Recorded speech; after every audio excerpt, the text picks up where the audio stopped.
আজকে রান্নাঘরে আমরা দুজনেই এসেছিলাম। দেখতেই পাচ্ছ আজকে হচ্ছে চিকেন, আরো অনেক কিছু রান্না হয়েছিল, সেগুলো আস্তে ধীরে তোমাদের সাথে শেয়ার করছি। ছুটির দিনে এইভাবে একসাথে রান্নাঘরে ঢুকে রান্নাটা করতে বেশ ভালো লাগে। দেখতেই পাচ্ছ একটা বড় লেগ পিস, মেয়ে আবার এখন নতুন হাড় খেতে শিখেছে, তাই পাপা ওর জন্য একটা বড় লেগ পিস এনেছিল এবং আমাকে বলেছিল যেন লেগ পিসটা ভেঙেও না যায়। এদিকে ফ্রাইড রাইস হবে বলে আমি ভাতের জলও বসিয়ে দিয়েছিলাম এবং চালটাও দিয়ে দিয়েছিলাম। ভাতের জল ফুটছে, মেয়েকে আজকে তাড়াতাড়ি স্নানটাও করিয়ে দিয়েছিলাম।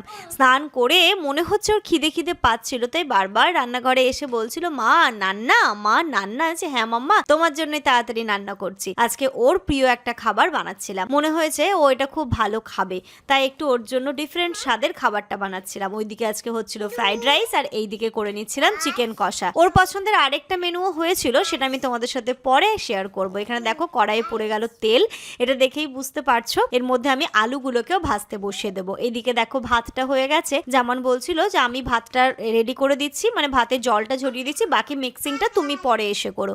এইদিকে আলুর দম করবো বলে শুধু জামানকে বললাম তুমি আলুটা ভাজতে বসাও, কেন তখন ইনু একটু কাজ ছিল, তাই ওকে ঘরে নিয়ে গেছিলাম ওকে একটুখানি থামিয়ে নিত। এই যে দুজনে মিলে যেহেতু করছিলাম তাই রান্নাটাও চটজলদি হয়ে গেছিলো আর খাওয়াটাও কিন্তু দুর্দান্ত হয়েছিল। আজকের মেনুতে ছিল ভেজ ফ্রাইড রাইস, তার সাথে ছিল আলুর দম এবং ছিল চিকেন কষা। কার না খেতে ভালো লাগে এই খাবারটা, তাই না?